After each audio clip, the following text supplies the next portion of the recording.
გამარჯობათ. ეს არის ჩვენი სამეცნიერო კაფეს მე მგონი მესამე შეხვედრა, ხო?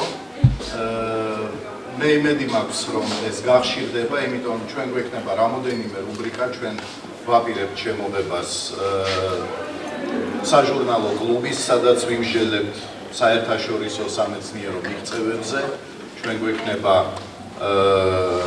კვალიფიკაციური კვლევები, რომელიც არის მოგლეშინაარსი და განსაკუთრებით საინტერესო ნაწილი სადოქტორო და სამაგისტრო ნაშრომების ილიას უნივერსიტეტში და ასევე მე მინდა რომ ჩვენ შემოვიღოთ წესად, რომ როდესაც ჩვენი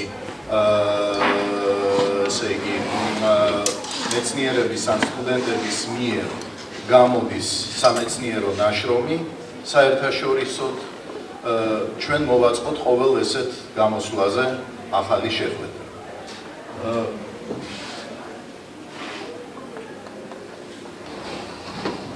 დღეს მე ვისაუბრებ ძალიან მოკლედ ადამიანის გენეტიკაზე და იმ მეთოდებზე, რომელიც გამოიყენება ადამიანის გენეტიკური პოპულაციის გენეტიკური სტრუქტურის შესასწავლად. მე მგონი არის აქ წინ ისა რა ქვია თავისუფალი სკამები და ვიდრე მიჯდეთ მე ვფიქრობ რომ შეიძლება ყველანი გამოვნახოთ ადგილი და კერძოდ ერთ სპეციფიკურ ნაშრომზე, რომელიც გამოვიდა 1-2 თვის წინ ჩვენს უნივერსიტეტში, ამიტომ აქ არის ჩამოთვლილი ამ ნაშრომის ავტორები ჟურნალში Human Biology, რომელიც ეხება კავკასიის მოსახლეობის გენეტიკას და პრეისტორიულ ჩამოყალიბებას მოსახლეობის კავკასიის რეგიონში. დავიწყოთ იქიდან, რომ ბოლო წლები არის ესეთი, შეიძლება ვთქვათ, რომ ბოლო 20-30 წელი არის მოლეკულური გენეტიკის წლები. რეალურად, ჩვენ ვიცით, რომ მემკვიდრეობა ადამიანის ისევე როგორც სხვა ცოცხალი არსების არის კოდირებული DNM-ში, მის ქრომოსომებში, რომელიც დეზოქსირიბონუკლეინის მჟავის მოლეკულებია. ჩვენ ვიცით, რომ ადამიანს აქვს 46 ქრომოსომა და მის გენომში არის დაახლოებით 16 მილიარდი ნუკლეოტიდი, ცალკეული ნაწილაკი, რომელიც სადაც არის კოდირებული ჩვენი მემკვიდრეობა და ფაქტიურად ბოლო სადღაც ჯერ კიდე 30 წლის წინათ იყო შეუძლებელი შესწავლა DNM-ის ჩვეულებრივ ლაბორატორიებში, იმიტომ რომ მოგეხსენებათ 16 მილიარდი არის ძალიან ბევრი და ჩვენ რომ ვცოდნოდა ინფორმაცია მათი განლაგების შესახებ, ვერ დავამუშავებდით წესიერად ამ ინფორმაციას. 1983 წელს მუნისმა და მისმა თანაავტორებმა გააკეთეს რევოლუცია ტექნოლოგიაში, მას შექმნეს პოლიმერაზის ჯაჭვური რეაქციის აღმოაჩინეს პოლიმერაზის ჯაჭვური რეაქცია, რომელიც არის შედარებით მარტივი ქიმიური პროცესი და რომლის მეშვეობით ჩვეულებრივ უნივერსიტეტებში, მათ შორის ჩვენს უნივერსიტეტში შეიძლება ხდებოდეს DNM-ის გაშიფრვა, წაკითხვა და გამოყენება სხვადასხვა მიზნებისათვის. ეს არის ძალიან მარტივი ხელსაწყო, რომელიც ათბობს და აცივებს და რომელიც აკეთებს ამ პოლიმერაზის ჯაჭვურ რეაქციას. ეხლა გადავხდეთ ცოტა სხვა თემაზე, ეს არის ადამიანი და ბევრ თქვენგანს მოეხსენება, რომ ადამიანის ისევე როგორც სხვა ძუძუმწოვრების სქესი გადაიცემა Y ქრომოსომით. ესე იგი 46 ქრომოსომიდან, რომელიც მას გააჩნია, 22 წყვილი, ანუ 44 ქრომოსომა შედგება ერთმანეთის ძალიან მსგავსი ქრომოსომებიდან, რომელიც დედისგან და მამისგან მიიღება. და მხოლოდ ერთი არის ქრომოსომა, რომელიც განაპირობებს სქესს, რომელიც ქალებს ჩვეულებრივად აქვთ ორი ერთნაირი, ან ორი ერთმანეთის მსგავსი და კაცებს აქვთ ორი განსხვავებული. შესაბამისად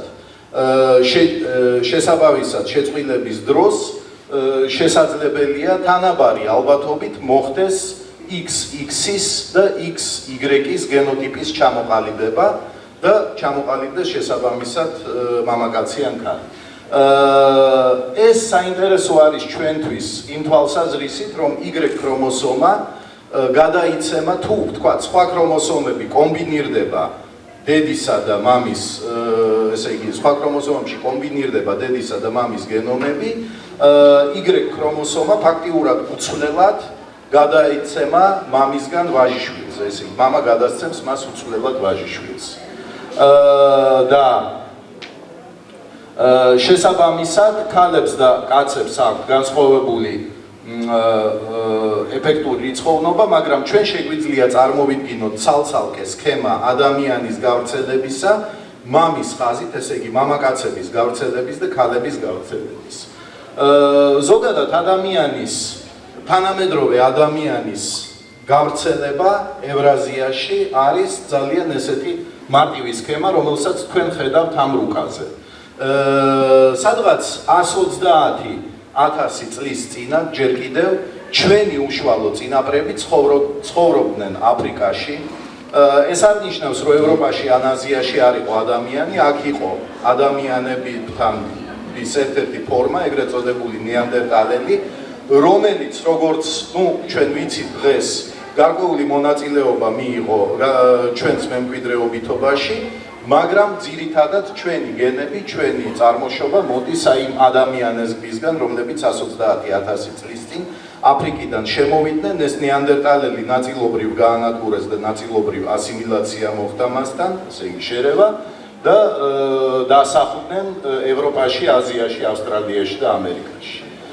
სადღაც 67,000 წლის წინ მოხდა ამ ადამიანების გამოჩენა აზიაში, შემდეგ დაახლოებით 40,000 წლის წინ ისინი ევროპაშიც გავრცელდნენ, 40-60,000 წლის წინ მოხდა ამ ადამიანის გადანაცვლება, როგორც ჩანს ტივებით ავსტრალიაში, რომელიც ძალიან ვიწრო სრუტით იყო მაშინ გამოყოფილი აზიის კონტინენტიდან და მხოლოდ 15-20,000 წლის წინ მოხდა ციმბირიდან ერთ-ერთი მცირე ადამიანების ჯგუფის გაჟონვა ამერიკაში და ჩამოყალიბდა დღევანდელი მოსახლეობა ჩრდილოეთი და სამხრეთი ამერიკის. ჩვენ თუ გადავიტანთ ამ ლოგიკას აი ამ Y ქრომოსომებზე, პირობითად მეცნიერები გამოყოფენ ამ Y ქრომოსომების რამოდენიმე ფორმას. ეს ფორმები არიან მარკირებული ლათინური ანბანის მიხედვით. ყველაზე ბაზური, ყველაზე ესე იგი ფორმები, რომლებისგან წარმოიშვა სხვა Y ქრომოსომები, დღეს მოიპოვება მხოლოდ აფრიკაში. მათ ქვიათ A და B. პირველი Y ქრომოსომის ტიპი, ან პირველი მამაკაცები, რომლებიც გაჩნდნენ ევროპაში 70,000 წლის წინათ, მათ ჰქონდათ მარკერები Y ქრომოსომები სახელად C და D. ისინი გავრცელდნენ მთელს კონტინენტზე, მაგრამ დღეს ჩვენ ამ კაცების შთამომავლებს ვხედავთ მხოლოდ ალაგ-ალაგ ევრაზიაში, კერძოდ ყაზახეთსა და მონღოლეთში და ასევე ცალკე ავსტრალიაში ეს არის C ქრომოსომის მქონე მამაკაცები, ესე იგი მათი შთამომავლები, ვინც 70,000 წლის წინ გავრცელდა აფრიკიდან და D ესე იგი ფორმის მამაკაცები გვხვდება ტიბეტში, გვხვდება ალაგ-ალაგ კამბოჯაში და ინდოჩინეთის სხვა ნაწილებში და ჩრდილოეთ იაპონიაში. ეს არის ნარჩენები იმ პირველი ტალღის მოსახლეობისა, რომელიც აფრიკიდან წამოვიდა. ამის შემდეგ მოხდა მეორე ტალღის გადმოსვლა. მეორე ტალღის გადმოსვლა სადღაც 50,000 წლის წინ და ის დამკვიდრდა ახლო აღმოსავლეთში, ჩვენ აღვნიშნავთ მას ასოთი F და დანარჩენი ძირითადად ადამიანები, მამაკაცები, რომლებიც ცხოვრობენ ევრაზიაში, მათ შორის კავკასიის რეგიონში და მთელს ევროპაში, არიან სწორედ აი ამ ჯგუფის მემკვიდრეები, რომლის აფრიკიდან შემოსვლის ასაკი არის 50,000 წელი. ესე იგი პირველი ხაზები, ესე იგი შტოები ამ F ჯგუფის დღეს გავრცელებული არის ცენტრალურ ევროპაში, ეგრეთ წოდებული I ჰაპლოჯგუფი, არის გავრცელებული კავკასიაში და ალპებში და სამხრეთ კასპიაში, ეგრეთ წოდებული G ჰაპლოჯგუფი, არის და H ჰაპლოჯგუფი, რომელიც არის გავრცელებული ინდოეთის ნახევარკუნძულზე და J, რომელიც გვხვდება ახლო აღმოსავლეთში და ხმელთაშუა ზღვეთის აღმოსავლეთ ნაწილში, სამხრეთ იტალიის ჩათვლით. ბოლოს ერთ-ერთი ქვეჯგუფი ყველაზე ბოლოს დაიყო სადღაც 30,000 წლის წინათ და მისი მემკვიდრეები არიან დიდი უმრავლესობა დღეს არსებული ხალხის, მაგალითად ეს არის ეგრეთ წოდებულ ინდოევროპულ ენებზე მოსაუბრე ადამიანები, დაწყებული ესპანეთით და ბრიტანეთით და დამთავრებული ჩრდილოეთი ინდოეთით. მათი გამაერთიანებელი მამაკაცების ჯგუფი შეიძლება ითქვას არის აქ აღნიშნული ასოთი R და მისი ახლო ნათესავი არის ასევე ჯგუფი O მამაკაცების, რომელიც ჩინელებში და სხვა აღმოსავლეთ აზიელებში გვხვდება და N, რომელიც გვხვდება ჩრდილოეთ ევრაზიაში, კამჩატკიდან და ჩუკოტკიდან ფინეთამდე, ფინეთის ჩათვლით. ეხლა ჩვენ ალბათ ყველას გაგვაჩნია რაღაც ტრადიციული ისტორიის ცოდნა და ჩვენ ვართ შეჩვეულები იმ აზრს, რომ ისტორიულ ეპოქაში დაახლოებით მე-5 საუკუნეში, მე-3 საუკუნიდან მე-10 საუკუნემდე, მე-12 საუკუნემდე, ესე იგი ჩვენი წელთაღრიცხვის ევრაზიაში მოხდა მასიური განსახლებები ადამიანების. ეს იყო ვთქვათ მე-4-მე-5 საუკუნეში ჰუნების შემოსვლა აღმოსავლეთ აზიიდან, რომლებმაც დაიპყრეს რომი და მთლიანად ესე იგი აზია, გაცილებით უფრო გვიან მე-12 საუკუნეში მოხდა მონღოლების განსახლება, რომლებმაც შექმნეს ყველაზე დიდი, ალბათ ყველა დროის ყველაზე დიდი იმპერია, რომელიც ევრაზიის ძალიან დიდ ნაწილს მოიცავდა, ჩინეთით დაწყებული და ესე იგი აღმოსავლეთ ცენტრალურ ევროპებით დამთავრებული. ასევე შიგნით ევროპაში ხდებოდა გადასახლებები, მაგალითად ჩვენ ვართ შეჩვეული იმ აზრს, რომ ინგლისში დღეს ცხოვრობენ ანგლოსაქსების, ესე იგი გერმანული ტომების მემკვიდრეები, რომლებიც თავის დროზე გადავიდნენ კონტინენტიდან და შეავიწროვეს იქ მაცხოვრებელი კელტები. იგივე წარმოდგენა გვაქვს თურქებზე, მაგრამ გენეტიკურმა კვლევებმა ბოლო ათწლეულების ძალიან დიდი ეჭვი შეიტანეს ბევრ ესეთ წარმოდგენაში. კერძოდ, რამდენად არის ექსპანსიური მამაკაცთა გენები. შეგვიძლია ჩვენ ვთქვათ, რომ დღევანდელი თურქები არიან იმ ოღუზების გენეტიკური შთამომავლები, რომლებიც ცენტრალური აზიიდან მოვიდნენ თავის დროზე, ან ინგლისელები იმ ანგლოსაქსების, რომლებიც გადავიდნენ ევროპიდან, კონტინენტალური ევროპიდან და ჩვენ ვხედავთ, რომ პასუხი ამაზე არის უფრო უარყოფითი, ვიდრე დადებითი.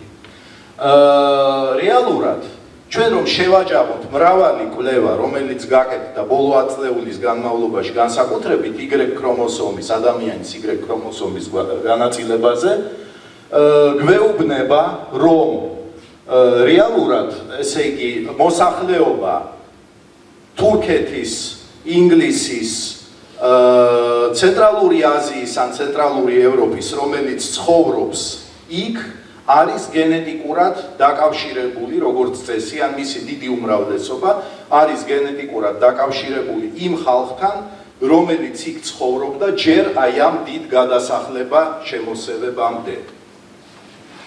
ესე იგი, მათ შორის არის აღსანიშნავი კავკასიაში ის კვლევები, რომელიც კავკასიაში ჩატარდა და სამწუხაროდ აღარ არის ცოცხალი ბატონი ივანე ნასიძე, რომელიც მრავალი წლის განმავლობაში მუშაობდა ლეიფციგის მაქს პლანკის ინსტიტუტში, იქამდე ამერიკაში.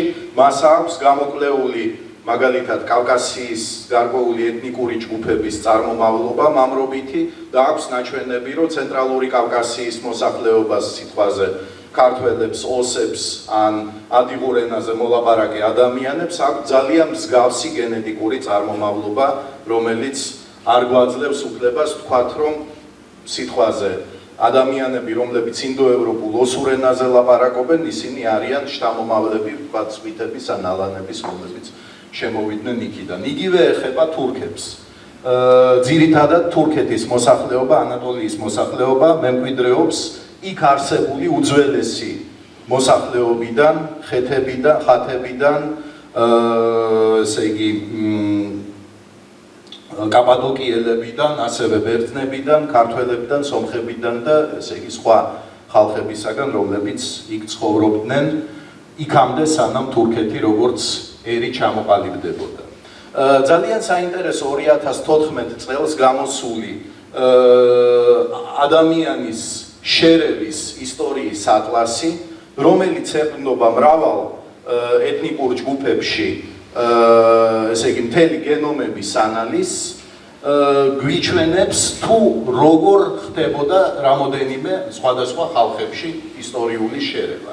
მაგალითად თურქები არის ძალიან საინტერესო, იმიტომ რომ თურქები ტრადიციულად და წარმოდგენით ჩვენ მიგვაჩნია ისტორიის წაკითხვით, რომ ეს არის დიდწილად მემკვიდრეები ოღუზების, რომლებიც დღევანდელი თურქმანეთიდან გადასახლდნენ აქ სელჯუყები დაახლოებით მე-9-მე-10 საუკუნეში, მაგრამ მათი გენომის ანალიზი თურქების გვაჩვენებს, რომ დაახლოებით 4.5% მათი ალელების არის შემოსული ცენტრალური აზიიდან, ხოლო 95-96% თანამედროვე თურქების ალელების მემკვიდრეობს ადგილობრივი მოსახლეობის გენებიდან.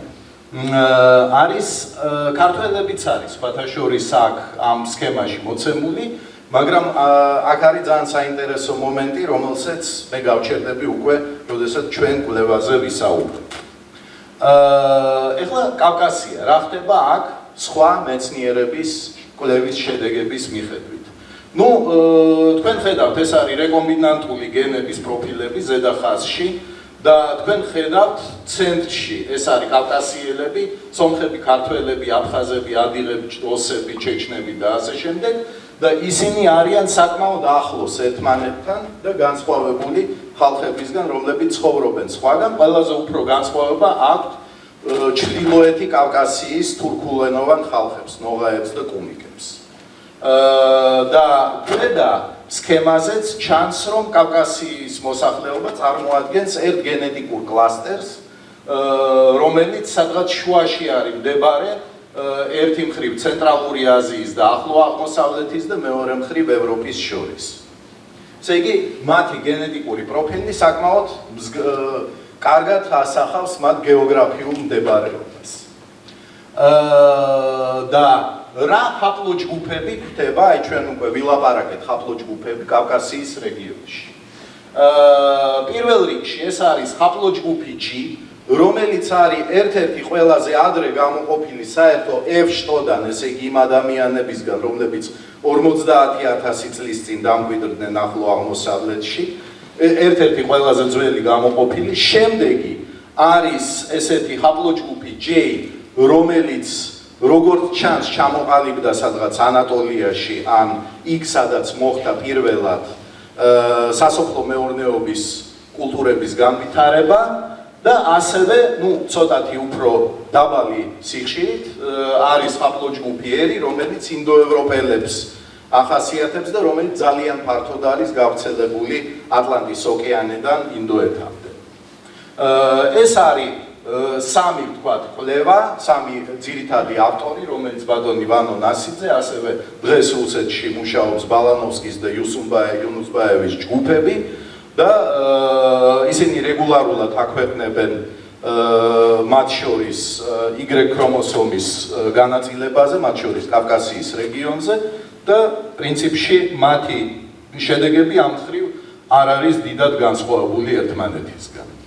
ეხლა მე მინდა გადავიდე იმ კვლევაზე, რომლის ზოგიერთი ავტორი არის აქ, რომელიც გამოიცა ამ ნომერში ჟურნალი Human Biologist, ესე იგი ადამიანის ბიოლოგიის და მიღებული იყო ის სადღაც ივნისში გამოსაქვეყნებლად. საკმაოდ ესეთი ყურადღება მიაქციეს ამ კვლევას, თქვენ ხედავთ ბოლო ჟურნალის ნომერის ყდას და სურათი, რომელიც ამ ყდაზე არის გამოსახული, არის ილუსტრაცია ამ ჩვენი სტატიისა. შესაბამისად, აქ არის მოკლე შინაარსი, თქვენ შეგიძლიათ ამ სტატიას გაეცნოთ დეტალებში თუ სურვილი გექნებათ შემდეგ. და სათაურს ქვია Human Paternal Lineages, Languages and Environment in the Caucasus. რა ანსხვავებს ამ კვლევას სხვა აქამდე ამ რეგიონში ჩატარებული კვლევებისგან. Human Paternal Lineages ეს რა თქმა უნდა არ არის არაფერი ახალი, ძალიან ბევრი ადამიანი შეისწავლიდა ჩვენამდე Y ქრომოსომებს, ადამიანების მათ შორის კავკასიელების და დიდწილად ჩვენ ამ კვლევაში გამოვიყვენეთ არა ჩვენი ორიგინალური მონაცემები, მაგრამ ასევე მონაცემები უკვე გამოქვეყნებული სხვადასხვა კავკასიელი ხალხების გენეტიკის შესახებ. ენები ჩვენ არა ვართ სპეციალისტები ენებში და გარკვეულად სპეკულატიური ნაწილი არის ეს კვლევის, მაგრამ ამაზე ვისაუბრებ და დამაინტერესებს ესე იგი თქვენი აზრი. მაგრამ აი ეს environment, ესე იგი გარემო, ეს არის საკვანძო ალბათ სიტყვა, იმიტომ რომ ეს არის ჩვენ ხალხი ვინც მუშაობდით ამ კვლევაზე, ძირითადად ვართ ზოოლოგები და გარკვეული ზოოლოგიური თვალსაზრისით შევხედეთ ადამიანსა და მისი გარემოს ურთიერთობას. აი ეს არის ძირითადი რუკა, რომელიც ამ კვლევას შეესაბამება. განსხვავებით სხვა მკვლევარებისაგან, ჩვენ გავაკეთეთ აქცენტი არა მხოლოდ და ძირითადად არა ეთნიკურ კუთვნილობაზე სხვადასხვა ადამიანების, არამედ გეოგრაფიაზე მათი გავრცელების და თქვენ ხედავთ სურათს როგორ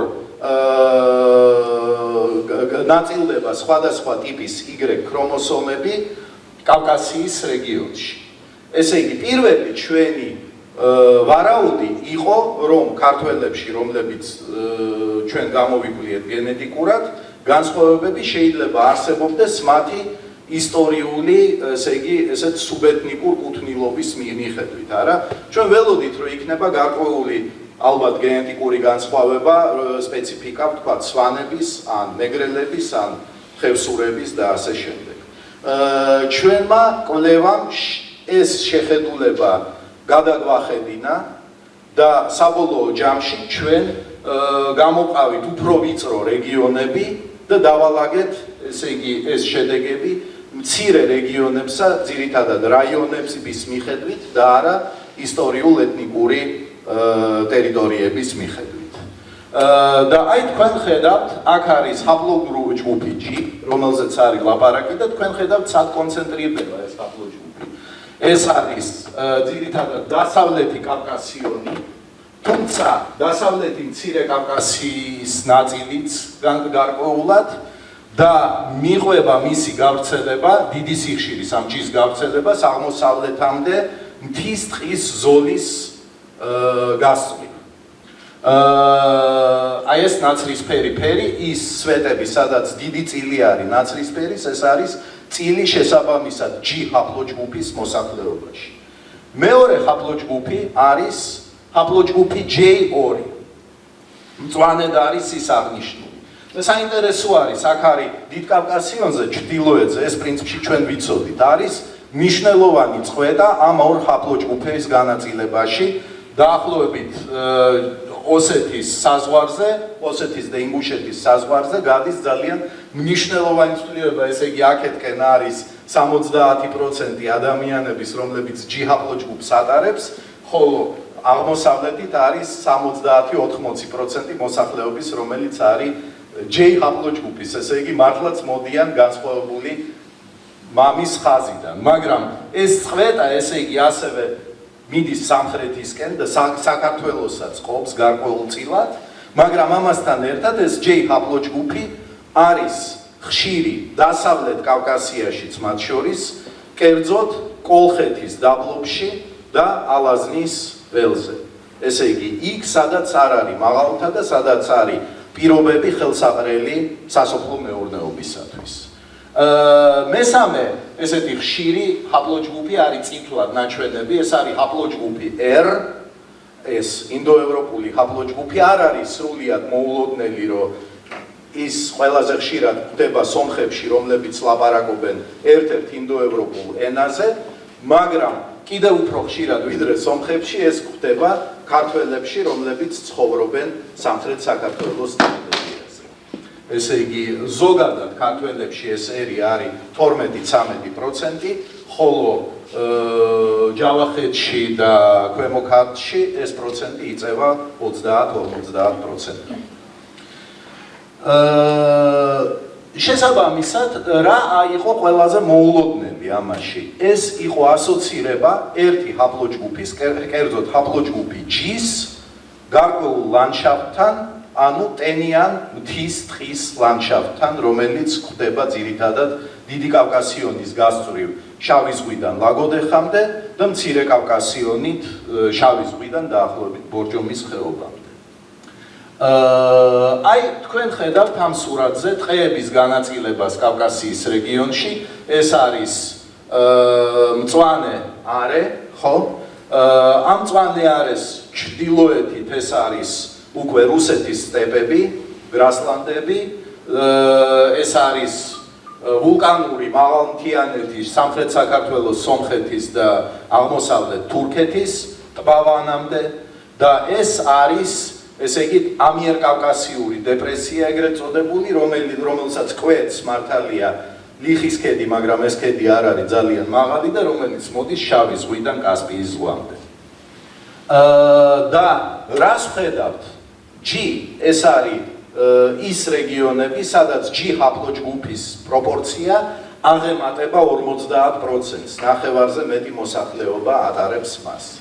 და ეს ჰაპლოჯგუფები არის როგორ ხედავთ, ესე იგი კონცენტრირებული არის ეს ტერიტორია დასავლეთ კავკასიონზე. მე ხას ვუსვამ, რომ აქ არ არის დიდი განსხვავებები ეთნიკურ ჯგუფებს და მით უმეტეს სუბეთნიკურ ჯგუფებს შორის. ყველაზე მაღალი პროპორცია G ჰაპლოჯგუფის არის ისტორიულ სვანეთში. სვანებში ეს არის 80%-ზე მეტი. მაგრამ ასევე 80% დაახლოებით ჩრდილოეთი ოსეთის ცალკეულ რეგიონებში ხდება და არანაკლები ისე 80% არის ადიღ შავსუღებში, რომლებიც ცხოვრობენ ესე იგი დასავლეთი კავკასიონის წინამძღოლში.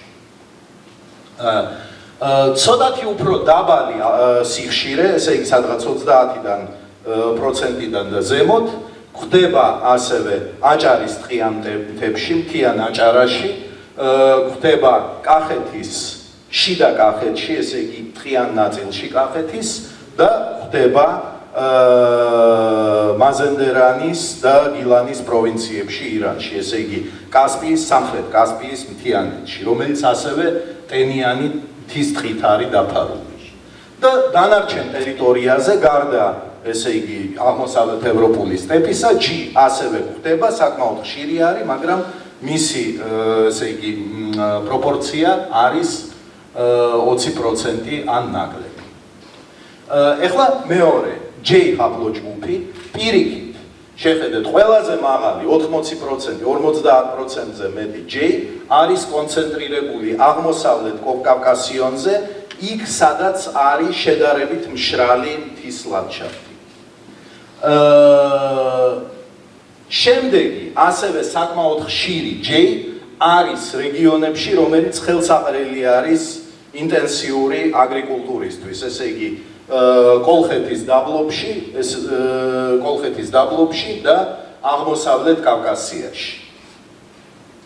და ბოლოს სხვა რეგიონებშიც ის ხდება, მაგრამ უკვე უფრო დაბალი პროპორციით. ბოლო ეს არის R1B არის ჰაპლოჯგუფი, რომელიც სხვათა შორის ყველაზე ხშირად ხდება დასავლეთ ევროპაში, კელტებში, ირლანდიაში, უელსში და ზოგადად ბრიტანეთის კუნძულებზე, მაგრამ ბასკებში ასევე და ესპანეთში. ის არის კონცენტრირებული ვულკანურ ზეგანზე, რომელიც იწყება სამხრეთ საქართველოში და მიდის სამხრეთისკენ, თუმცა შერეული არის, ასევე ხშირი არის თურქეთის ტერიტორიაზე, რომელიც მიმდებარე არის კავკასიის. და ბოლოს ეს არის R1A, ესე იგი ინდოევროპული მეორე ხაზი, რომელიც დღეს ხდება სლავებში, მაგრამ არანაკლებს ხშირი არის თურქულენოვან ხალხებში, რომლებიც აი ამ ევრაზიის სტეპში დადიან, კუმიკებში, ნოღაებში და ირანელებში, რომლებიც ლაპარაკობენ მათთან მონათესავე ენაზე. ეხლა დავიწყოთ, გადავიდეთ ცოტა სპეკულაციურ ნაწილში და გავიხსენოთ რა ეპოქაში ცხოვრობთ ჩვენ. ესე იგი, ჩვენი ეპოქა დაიწყო დაახლოებით 2.4 მილიონი წლის წინათ და როგორ ფიქრობთ, რა ქვია ამ ეპოქას? სხვანაირად, მეცნიერები მას ეძახიან პლეისტოცენი და ესეთი უფრო პოპულარულად მას ქვია ყინულოვანი, ესე იგი, გამყინვარების პერიოდი. გამყინვარების პერიოდის დროს ტემპერატურა დედამიწაზე ძალიან დიდი დიაპაზონით იცვლება და ბოლო მილიონი წლის განმავლობაში ის ხტუნაობს მნიშვნელოვანი გამყინვარებებიდან დათბობებამდე. ერთი ესეთი პერიოდის ხანგრძლივობა არის დაახლოებით 100,000 წელი. როდესაც გამყინვარება მიაღწევს პიკს, ის გადადის სწრაფი დათბობის პერიოდში და ჩვენ ვცხოვრობთ ახლა ერთ-ერთი ესეთი დათბობის პერიოდში, შუა გამყინვარე პერიოდში, რომელსაც ქვია ჰოლოცენი და რომელიც დაიწყო 15,000 წლის წინათ და დღესაც გრძელდება თანდათან, ესე იგი, შევა შემდეგ გამყინვარების ეპოქაში, თანდათან ეს პერიოდი იქნება ძალიან ხანგრძლივი, გაგრძელდება 10 მილიონი წლის განმავლობაში. მაგრამ მნიშვნელოვანი არის აქ რა, რომ დედამიწის ზედაპირი, აი ეს ადგილები, რომელსაც ჩვენ ვართ შეჩვეულები, მაგალითად ივრის ზეგანი ან თბილისის მიდამოები, სადღაც 20,000 წლის წინათ, 30,000 წლის წინათ გამოიყურებოდა ესე, როგორც მაღალმთიანეთი დღეს იგივე კავკასიაში.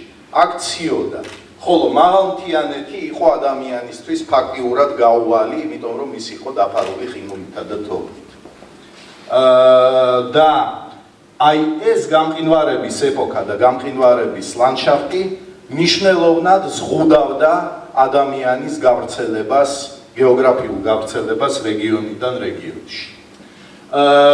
აქ არის სატელიტური სურათი, რომელიც აჩვენებს ჩვენს მიმდებარე რეგიონებს გამყინვარების ეპოქაში, ხო ცოტა მოვიტყუილე, იმიტომ რომ გამყინვარების ეპოქაში სატელიტები ჯერ არ იყო, მაგრამ ეს არის ზამთარში გადაღებული ლანდშაფტი, რომელიც ძალიან გავს იმას, როგორ წარმოიდგენენ, როგორ გამოიყურებოდა ეს ზაფხულში 21,000 წლის წინ.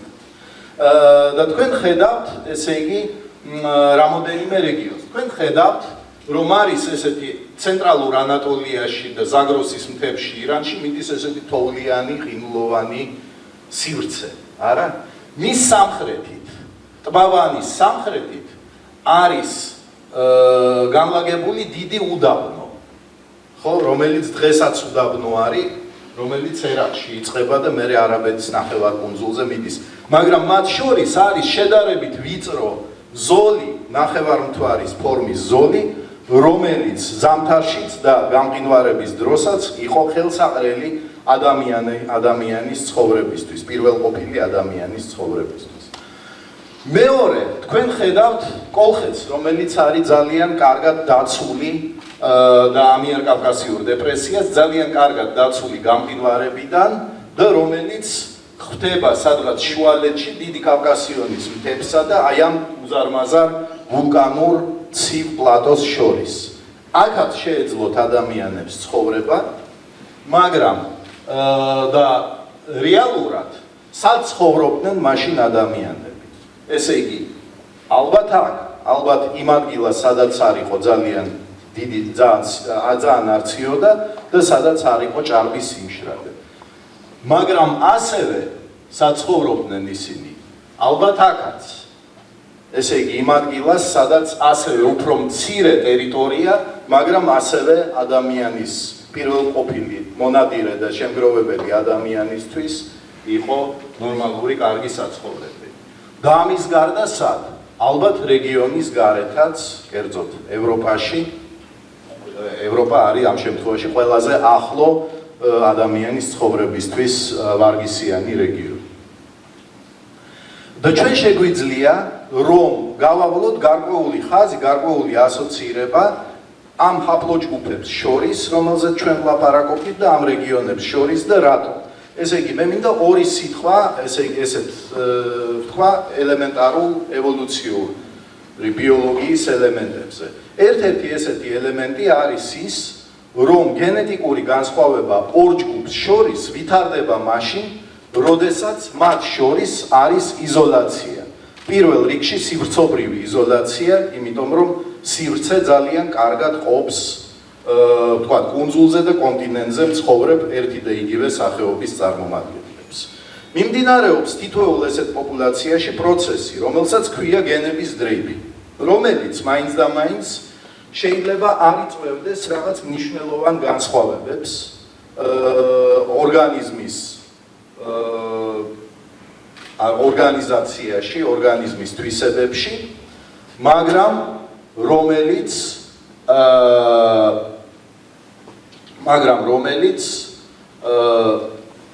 იწვევს განსხვავებას ნეიტრალური გენების სტრუქტურაში.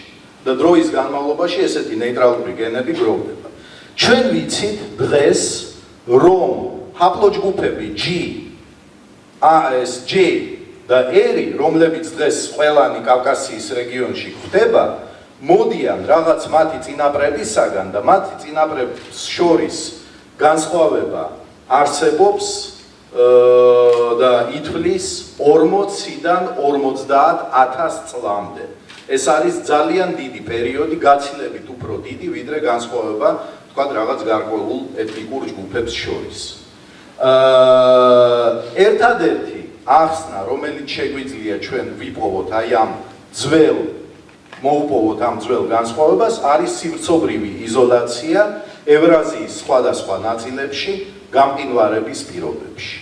ესე იგი, შესაბამისად, ჩვენ შეგვიძლია ვივარაუდოთ, რომ გამყინვარების დროს ყველა ცალკეული, ესე იგი, გეოგრაფიული რეგიონი, სადაც ადამიანს შეეძლო ცხოვრება, ხასიათდებოდა რაღაც ჰაპლოჯგუფით და იმის და მიხედვით, სად არის ყველაზე უფრო გავრცელებული ესა თუ ის ჰაპლოჯგუფი დღეს დედამიწაზე.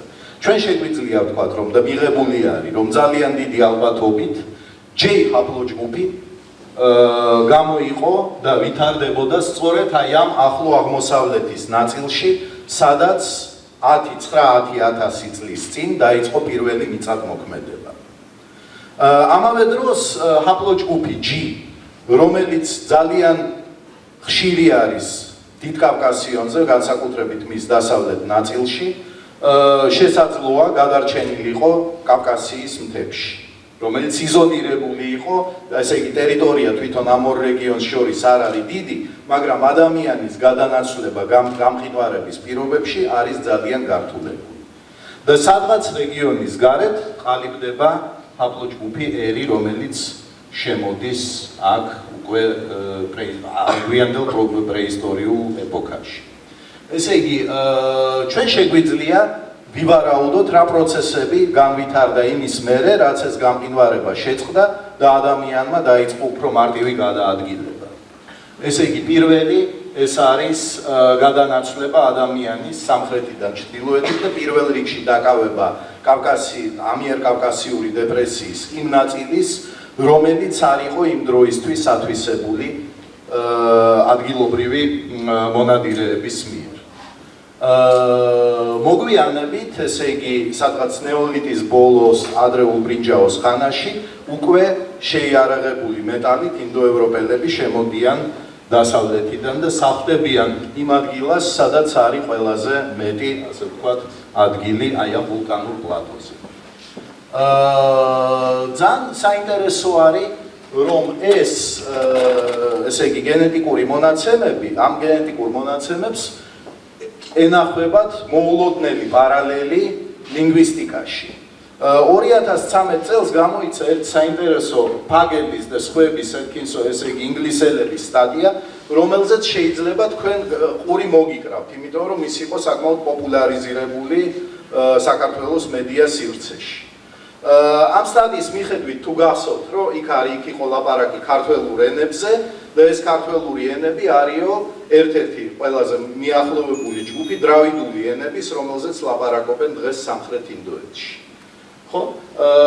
პრინციპში ამ სტატიაში არის ლაპარაკი მხოლოდ და მხოლოდ ლინგვისტიკაზე, მაგრამ ის რეალურად დასტურდება კი არა არის ანალოგიური ძალიან იმ გენეტიკური შედეგების, რომელიც რეალურად არსებობს. იმიტომ რომ F-დან, რომელიც დასახლდა ახლო აღმოსავლეთში, პირველი გამოეყო G, რომელიც კავკასიაში გვხვდება და მეორე AG, რომელიც ინდოეთშია. აბსოლუტურად პარალელური არის მათი გავრცელება ერთი მხრივ ქართველური ენებისა და მეორე მხრივ ესე იგი დრავიდული ენების სამხრეთ ინდოეთში.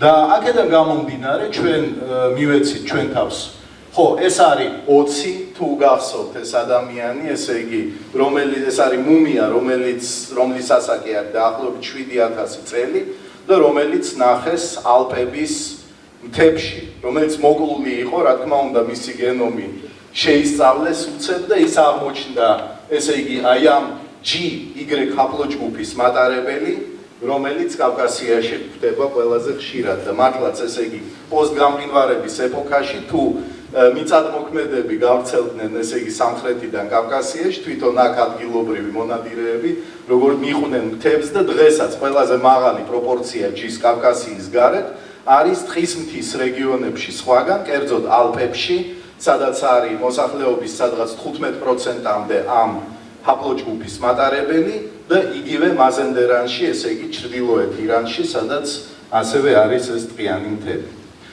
და მე ჩვენ მივეცით ჩვენ თავს უფლება და გავაკეთეთ ესეთი სპეკულაცია კავკასიუსში მცხოვრები ძირითადი ეთნიკური ჯგუფების ენებსა და გენების კავშირს შორის. ეს სქემა თუ არ დააკვირდებით, შეიძლება ცოტა ძნელი აღსაქმელი იყოს, ამიტომ მე შევეცდები, რომ ის მოკლედ ავხსნა. ეს ქვედა კვადრატები არის გეოგრაფიული რეგიონები, კავკასია, რა თქმა უნდა, არ არის ესეთი დიდი, მაგრამ ჩვენ თვალში არის, რა თქმა უნდა, დიდი, ესე იგი, ცენტრში არის. შესაბამისად, აქ არის FC, არის fertile crescent, ანუ აი ეს ნაყოფიერების ნაყოფიერი ნახევარმთვარე ესი არის სამხრეთი, ესე იგი ახლო აღმოსავლეთი, CA არის Central Asia, ანუ ცენტრალური აზია, PSC არის Ponto-Caspian steppe, ანუ ესე იგი სტეპი, ბალახოვანი საფარით დაფარული მდელოები, რომლებიც მდებარეობს ჩრდილო შავი ზღვისპირეთსა და კასპიას შორის და დასავლეთი. ესეთი აბსტრაქტული დასავლეთი, რომელიც არ ვიცით სადაა. შესაბამისად, თითოეული ეს რეგიონი ხასიათდება გარკვეული ჰაპლოჯგუფით და ჩვენ შეგვიძლია გავაკეთოთ სპეკულაცია ხასიათდება თუ ის თუ არა გარკვეული ლინგვისტური ჯგუფით, რომელიც ესე იგი თუ ლინგვისტ იმ შემთხვევაში თუ ლინგვისტური ჯგუფები არიან დაკავშირებული არა, მაგრამ იყვნენ პრეისტორიულ ეპოქაში დაკავშირებული გარკვეულ გენეტიკურ დაჯგუფებებთან. მაგალითად, ესე იგი, fertile crescent, ანუ ახლო აღმოსავლეთი ხასიათდება ერთმნიშვნელოვნად ჰაპლოჯგუფებით J2 და J1 შესაბამისად. ესე იგი, დასავლეთი ატლანტის სანაპირო, R1 B, ესე იგი, ატლანტის სანაპიროზე ესპანეთში და ბრიტანეთში ეს არის მოსახლეობის სადღაც 80%. ეს არის პონტო-კასპიური სტეპი, ეს არის ადგილი, სადაც მოშინაურდა ცხენი თავის დროზე და სადაც არის R1A, ესე იგი აღმოსავლეთ ინდოევროპულ ენებზე მოლაპარაკე ხალხი, კერძოდ დღესაც R1A არის ყველაზე გავრცელებული ჰაპლოჯგუფი აღმოსავლეთ სლავებში, პოლონეთიდან დაწყებული და რუსეთით დამთავრებული და ასევე თურქულენოვან ხალხებში, რომელიც იგივე სივრცეში ცხოვრობენ, ესე იგი ბაშკირები, ყირიმის თათრები და ნოღაები. ეს არის ცენტრალური აზია, რომელიც ჩვენ არ ვიცით ახლა რა ჰაპლოჯგუფთან შეიძლება გავაკეთოთ ასოცირება ამ შემთხვევაში.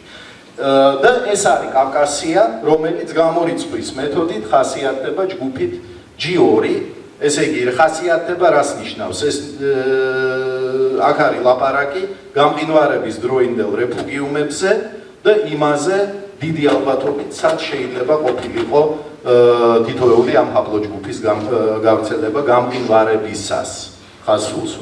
ესე იგი, შემდეგ ჩვენ გვაქვს გარკვეული ენები, რომლებიც ნამდვილად ასოცირდებიან Y ქრომოსომულ ჯგუფებთან. მაგალითად, ინდოევროპული ენები.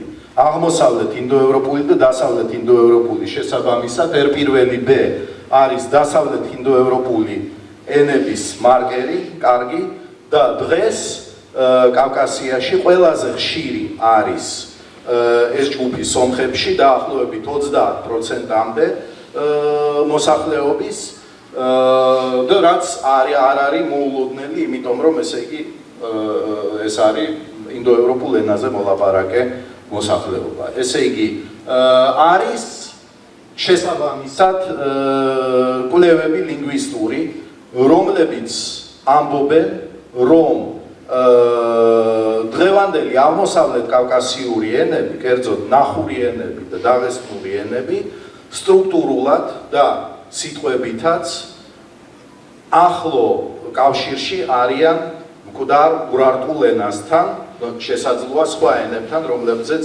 ხალხი ლაპარაკობდა თავის დროზე ახლო აღმოსავლეთში, იქამდე სანამ იქ შემოვიდა უკვე სემიტური არაბული და უფრო გვიან თურქული ენა.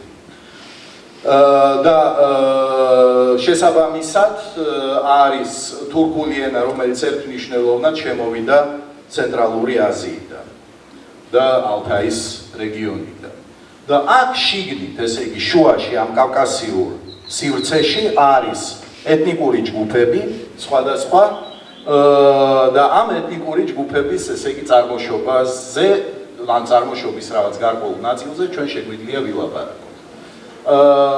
მაგალითად არის, ესე იგი, ვაინახები და ვაინახები ერთი მხრივ ხასიათდებიან ჰაპლოჯგუფით J2, რომელიც ახასიათებს ახლო აღმოსავლეთს და ლაპარაკობენ აი ამ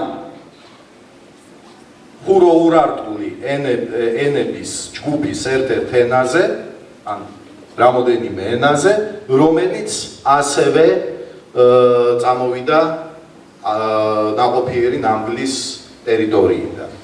არის სომხები, რომლებიც ლაპარაკობენ ინდოევროპულ ენაზე და დაახლოებით 30% მათი მამრობითი ხაზების არის R1B, ანუ ჯგუფი, რომელიც ახასიათებს ასევე დასავლეთ ევროპას.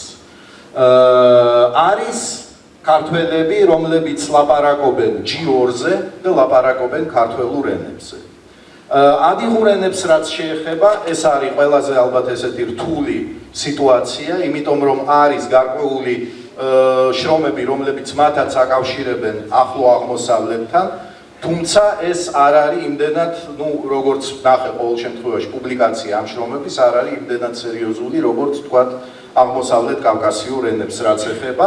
შესაძლებელი არის ჩვენ და გვახსოვდეს, რომ ენები ისევე როგორც ჯგუფები მოსახლეობის შეიძლება სინთეზურადაც ვითარდებოდნენ გარკვეული მიმოცვლის შედეგად. ამ შემთხვევაში ყველაზე უფრო ქართველურსა და აღმოსავლეთ კავკასიურ ენებს შორის.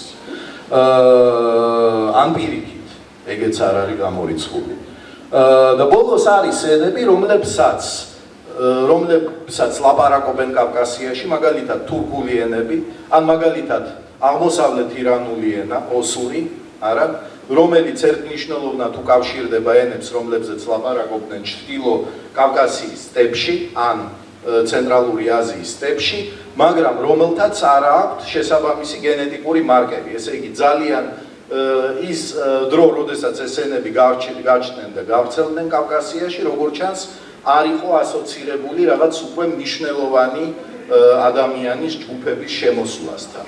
ძირითადად ეს იყო ეგრეთ წოდებული ლინგვისტური შენაცვლება, მოვლენა, რომელიც ძალიან კარგად არის ცნობილი ადამიანის გენეტიკაში, როდესაც მოსახლეობა სიტყვაზე გარკვეული ტერიტორიის გადადის ენობრივად მომიჯნავე ტერიტორიაზე მოლაპარაკე ენაზე და თუმცა გენეტიკურად ამას არ მოყვება არავითარი მოსახლეობის ცვლილება. და ბოლოს, ესე იგი, აი ესე შეიძლება წარმოვიდგინოთ სქემატურად ეს ყველაფერი, ესე იგი ეს არის G, რომელიც გამყინვარების ეპოქაში ცხოვრობს დასავლეთ კავკასიის დაბლობში, ამიერკავკასიურ, ეს არის J, რომელიც ცხოვრობს ნოყიერ ნახევარმთვარეში და R, რომელიც ცხოვრობს დასავლეთში შემდეგ ხდება პროტონახურ დაღესტნურ ადიღურ ენების შემოსვლასთან ერთად ჯის გავრცელება სამხრეთიდან ჩრდილოეთით გამყინვარების დასრულების შემდეგ. შემდეგ ხდება შემოსვლა იგივე მოსახლეობის, მაგრამ უკვე როგორც ჩანს მიწადმოქმედების, ესე იგი აი ამ ამიერკავკასიურ დაბლობში, რასაც მოყვება გარკვეული შიფტი, ესე იგი გარკვეული ადგილობრივი მოსახლეობის სივრცობრივი გადანაწილება, ამ შემთხვევაში მთაში, მთის რეგიონებში და ესე იგი დღესაც არის ეს ძალიან გავრცელებული და ბოლო ეს არის, ესე იგი პირველი ბეს შემოსვლა სამხრეთ კავკასიაში. რაც ეხება დღევანდელ ქართველებს, ეს ძალიან ჰეტეროგენული ჯგუფი არის ამის ხაზებით, მაგრამ შეგვიძლია ვთქვათ, რომ ეს სამი ძირითადი ხაზი არის საფუძველი ქართველების უმრავლესობისა დაახლოებით 80%-ის, სადღაც 40% დღევანდელი ქართველების არის მამრობითი მემკვიდრეები ჯისა, ესე იგი აი ამ დასავლეთ კავკასიური ჯგუფის, დაახლოებით 35%, მაგრამ შეიძლება ასევე 40-მდე იყოს ჯეის მემკვიდრეები და დაახლოებით 12-13% არის მემკვიდრეები ერის, ესე იგი ხალხის, რომელიც შემოვიდა ევროპიდან ნეოლითის ბოლოს ბრინჯაოს ხანაში. ეგ არის ძირითადად რაც მინდოდა მეთქვა ამ ჩვენ სტატიის შესახებ. ბოდიში რომ წაგართვით დრო, შეიძლება ცოტა მეტი ვიდრე მქონდა დაგეგმილი, თუმცა მე დიდი სიამოვნებით შევეცდები გავცე პასუხი შეკითხვებს. დიდი მადლობა.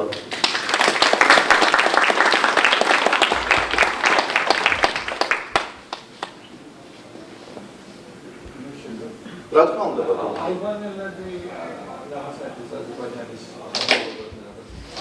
ფიგურირებს ამ შემთხვევაში, რომ იცით, ამ კვლევაში ისინი არ ფიგურირებენ, თუმცა ისინი ლაპარაკობენ, როგორც მე ვიცი, უდინები არიან მათი შთამომავლები და ისინი ლაპარაკობენ ჯეიზე, დიახ, აღმოსავლეთ კავკასიური ენათა ჯგუფის ერთ-ერთ ენაზე. ლაპარაკობდნენ ყოველ შემთხვევაში და ალბათ ისევე როგორც ვთქვათ ვაინახები, დაღესტნელები, ისევე როგორც საქართველოს აღმოსავლეთის მთიელები, ესე იგი თუშები, ხევსურები და ფშავები არიან ძირითადად შთამომავალი ადამიანების, რომელიც შემოვიდა ესე იგი ახლო აღმოსავლეთიდან პოსტგამყინვარების შემდგომ ეპოქაში. ოღონდ ენობრივად ისინი ლაპარაკობენ აი ამ ახლო აღმოსავლურ ენაზე იმ დროს, როდესაც ქართველები, რომლებიც ცხოვრობენ აღმოსავლეთის მთაში, ლაპარაკობენ უცხადია ქართული ენის დიალექტებზე.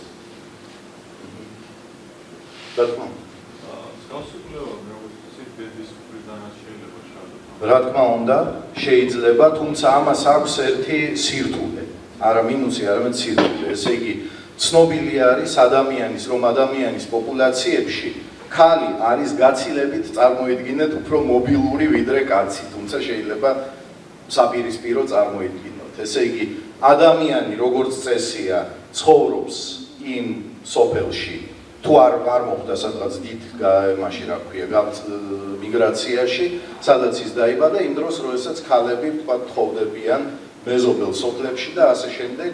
ქალის გენები, მიტოქონდრიული დნმ-ი შედარებით ადვილად გადადის. ამიტომ ჩვენ თუ წარმოვიდგენთ, აი კავკასიის ფარგლებში ძალიან ახლოს არის გენეტიკურად სხვადასხვა ადგილობრივი ეთნიკური ჯგუფები, არა? მაგრამ ჩვენ თუ Y ქრომოსომაზე ვლაპარაკობთ, არა, გარკვეული ენასთან ასოცირება, გარკვეული განსხვავებები სიხშირეებში შეიმჩნევა. იმ დროს, როდესაც თქვა ჩვენ რომ ავიღოთ ამიერკავკასიური კლასტერი, არა, ქართველები, სომხები და აზერბაიჯანელები გარდა რაღაც მაღალ მთის სუბპოპულაციებისა, დედის მიტოქონდრიული დნმ-ით ეს ბადენ ივანოს კვლევებში იყო, არიან ფაქტიურად გამორჩეველი ერთმანეთისგან. ჩრდილოეთ კავკასიაში ჩრდილოეთ კავკასიაში მიტოქონდრიული დნმ არის უფრო დიფერენცირებული, ისევე როგორც ჩანს, მოსალოდნელია საქართველოს მთიანეთშიც. ესე იგი, ჩვენ რომ თქვით მაგალითად, რომ ინგუშები და ოსები არა განსხვავდებიან ამ Y ქრომოსომით, ინგუშებში არის 80% J, ოსებში 80 თითქმის პროცენტი G, ყოველ შემთხვევაში დიგორებში და ზოგიერთ სათვისტომოებში. რაც ეხება იმას, რა ქვია, რაც ეხება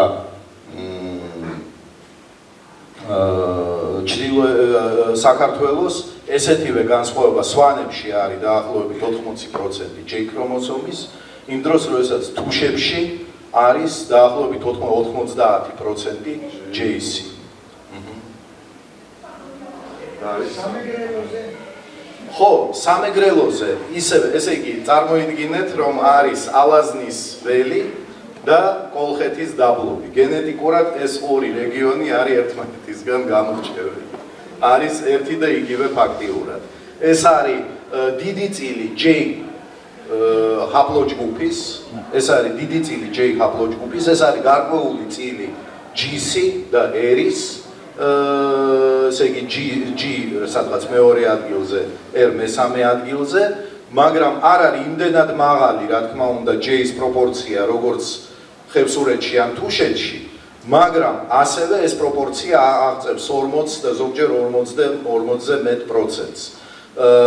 და რაც აჩვენებს, რომ შესაძლოა, თქვა, ძირითადი კვანძი მოსახლეობის იყო აი ამ J ჰაპლოჯგუფით ოდესღაც წარმოდგენილი და ეს არის უკვე ხალხი, რომელიც გადასახლდა, როგორც ჩანს, მიწათმოქმედების განვითარების შემდეგ. ესე იგი, ადამიანები, რომლებმაც დაიკავეს ესეთი სასოფლო სამეურნეოდ ვარგისიანი მიწები. დიახ და ბატონო არჩილ. მაინტერესებს აი როცა ვამბობ მეგრელები, სვანები, აი ესეთი ადამიანები, რომლებიც ცალკე დიალექტზე საუბრობენ, რამდენად მსგავსის აქვთ გენეტიკური. იცით როგორ აი უფრო საზღვარი მე მინდა დავაზუსტო. დიახ, არა, რა თქმა უნდა არა. მე მინდა ხაზი გაუსვრო, რომ საზღვარი გადის კი მეგრელებსა და სვანებს შორის არის საკმაო განსხვავება. ხო, ესე იგი სვანებში არის ძალიან მაღალი პროპორცია GC, მეგრელებში არის თითქმის თანაბარი G და J. მაგრამ საზღვარი განაწილებაში გადის არა სამეგრელო იმერეთის საზღვარზე, არა, ან არა სამეგრელო სვანეთის საზღვარზე, არამედ დაბლობის სამეგრელოზე და მთის სამეგრელოზე, ქვემო იმერეთზე და ზემო იმერეთზე. ზემო იმერეთში, ესე იგი G-ის ჰაპლოჯგუფის პროპორცია აღემატება 55%-ს. ანუ რეგიონში კიდე იყოფა პატარა. აი რეგიონში უფრო არის, აი სადაც არის ლანდშაფტი მთიანი, მთის სოფლები, ამ მთის სოფლებში დასავლეთ კავკასიაში არის ესე აი ეს G ჰაპლოჯგუფი, რომელიც ასევე სვანებში მოიპოვება და ესე ჩრდილო კავკასიელების ნაწილში არის ჭარბად წარმოდგენილი. დაბლობის პოპულაციებში არის პირიქით. ესე იგი, ამ G-ის პროპორცია მნიშვნელოვნად იცვლება ძალიან. ბატონო არჩილ? მადლობა, პირველ რიგში დიდი მადლობა. ძალიან საინტერესო შეფასებისთვის. მე ამ საკითხის პროფესიონალი არ ვარ და პირველად არც მე, როგორც ზოოლოგი ვარ. ასეთი შესახებ, რომელიც ძალიან მისასალმებელია. ამიტომ მეორე კითხვა მაქვს. პირველი, მე როგორც უფრო ტექნიკასთან დაკავშირებული გეოქიმიასთან და ფიზიკასთან, რა მონაცემები სარგებლობთ? ანუ დასინჯვა, ანალიტიკა, ვენი იყოს, ვისი და რამდენად რეპრეზენტატიული იყოს, რამდენად გამოდგება სტატისტიკურად ამასამის შესახებ. კი ბატონო, ესე იგი, ჩვენ გამოვიყენეთ საქართველოს მოსახლეობაზე დაახლოებით ზუსტი ციფრი არ, მაგრამ დაახლოებით 220 იყო ჩვენს მიერ გაკეთებული სინჯები და დადგენილი ჰაპლოჯგუფები. სინჯებს ვიღებთ, ესე იგი, პირველ ჯერზე იყო სისხლზე მუშაობა და შემდეგ ჩვენ გადავედით თმაზე მუშაობაზე, იმიტომ რომ თმის ფუძიდან ძალიან კარგად, აი რა ვიცი, ხალბატონი მარი არის ამის უსტაბაში და ესე იგი, თმიდან საკმაოდ კარგად გამოიყოფა დნმ და შეისწავლება. ჩვენ ასევე გამოვიყენეთ ღიად დადებული მონაცემები ეს რა ქვია პროექტი არის ესეთი Georgian Family Tree DNA, ესე იგი ეს არის ამერიკული გარკვეული ფირმა, რომელიც გარკვეულ თანხებთან არის დაკავშირებული სინჯის ჩაბარება და ისინი არკვევენ ამ ჰაპლოჯგუფებს და მე მგონი არა ხო Family Tree DNA ქვია მაგას დიახ და იქ არის ესე იგი ბევრი ადამიანი ღიად დებს თავის გვარს და შესაბამისად ჰაპლოჯგუფს და ეს მონაცემებიც ჩვენ გამოვიყენეთ ჩავდეთ ჩვენ სინჯში ისე რომ ჯამში ეს ყველაფერი დაახლოებით 300-მდე გაიზარდა საქართველოს ფარგლებში რაც ეხებოდა კი, ქართველები. რაც ეხებოდა რეგიონს, ჩვენ გამოვიყენეთ სხვა სტატიებში, დაახლოებით 5-6 სტატიაში გამოქვეყნებული მონაცემები ჩრდილოეთ კავკასიელებს, ჩრდილოეთ კავკასიელების, თურქების, სომხების და ირანელების, აზერბაიჯანელების შესახებ. და კიდევ კითხვა ამასთან დაკავშირებით, ესე იგი, მე როგორც გავიგებ, ამ კვლევიდან პრინციპში ჩანს პირდაპირი კორელაცია ლანდშაფტზე განსაკუთრებულ ადამიანსა და გენეტიკას შორის. დიახ. გარკვეულ გენეტიკას შორის, რასაც ალბათ უნდა ხსნიდეს ამა თუ იმ გენეტური ტიპის თუ არ ვიცი ადამიანების, ასე ვთქვათ, კონსერვატიზმი გარკვეული ლანდშაფტის პირობების ცხოვრების. რა თქმა უნდა, ეს სწორი სიტყვა იყო, ხო, ალბათ. სახელდება და კომფორტულად გზნობს თავს იქ, სადაც ის გაჩვეულია, ეძებს მისთვის ნაცნობ ლანდშაფტს, ალბათ ეს გარკვეულწილად ალბათ. თუმცა რა თქმა უნდა, შერევაც არის ძალიან დიდი. და შერევაც თავისთავად. ანუ შეიძლება ჩვენ ვთქვათ, რომ არა მარტო კავკასიის, არამედ შეიძლება სხვა რეგიონების პირობებში ადგილი აქვს ასეთი ლანდშაფტის საგნი კონსერვატულ მიდგომას და ეს ტენდენცია. რა თქმა უნდა, ამ სიტყვაზე მე ამ მონაცემებიდან პასუხს ვერ გაგცემთ. ამ კონკრეტულ შემთხვევაში უფრო ესეთი, რა ვიცი, ეკონომიური სცენარი ჩვენ შეიძლება შემდეგნაირად წარმოვიდგინოთ. კოლხეთის მკვიდრი მოსახლეობა, რომელიც ვთქვათ, ცხოვრობდა გამყინვარების ეპოქაში, ნუ აქ ლაპარაკი არის მონადირე შემგროვებლებზე, აქ არ არის ეთნოსებზე ლაპარაკი ჯერ. შემოდის ტექნოლოგიურად უფრო განვითარებული მოსახლეობა, რაც აიძულებს მკვიდრებს უფრო რთულ ლანდშაფტში გადასახლებას. მთებში ასე.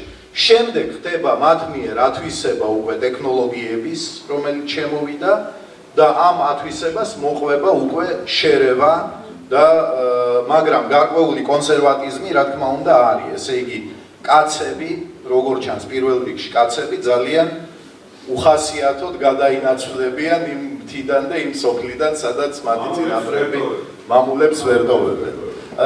მე მინდა აი გახსოვთ დასაწყისში მოხსენების მე გაჩვენეთ ეს გენომური პროექტი და შესაბამისი სტატია, არა? ესე იგი ადამიანების შერევის ისტორია. და აქ მე მინდა რაც ვისაც ქართველების ისტორია გაინტერესებთ, ორი ძალიან ესეთი საინტერესო ფაქტი არის. ფაქტი ან ყოველ შემთხვევაში გადმოცემა. ერთი არის სტრაბონის შრომები, სადაც სტრაბონი წერს, რომ ისინი ქართველები შესდგებიან ორი განსხვავებული ჯგუფისაგან, კულტურულად განსხვავებული ჯგუფისაგან. ერთნი არიანო, ესე იგი, ჩვეულებრივი ისევე როგორც მათ მდებარე ხალხი ესევე იცვავენ და მიწათმოქმედებას მისდევენ და მსგავსი და მეორე ჯგუფი მთაში ცხოვრობსო, ისინი არიანო ველურები, ისინი არიან ძალიან სახიფათო ხალხი და ისინი კულტურულად განსხვავდებიან, ნუ ეხლა რა თქმა უნდა ვთარგმნით თანამედროვე ენაზე ამ დაბლობის ხალხისგან და ამ კვლევაში, როდესაც მე დავაკლიკე ქართველებზე, გამოვიდა ძალიან საინტერესო სურათი. ხედავთ თურქები, ეს არის სიტყვაზე რაღაც უამრავი ადგილობრივი ხალხი, რომელიც ეხლაც აქ ცხოვრობს და მცირე რაოდენობით შემოსული ცენტრალურ აზიური შენარევი, რომელმაც რაღაცნაირად დაალაპარაკა ისინი თავის ენაზე. და ესე იგი გადავიდნენ მათ კულტურაზე და იგრძნეს თავი, რომ ისინი ყველანი არიან ეს თურქები.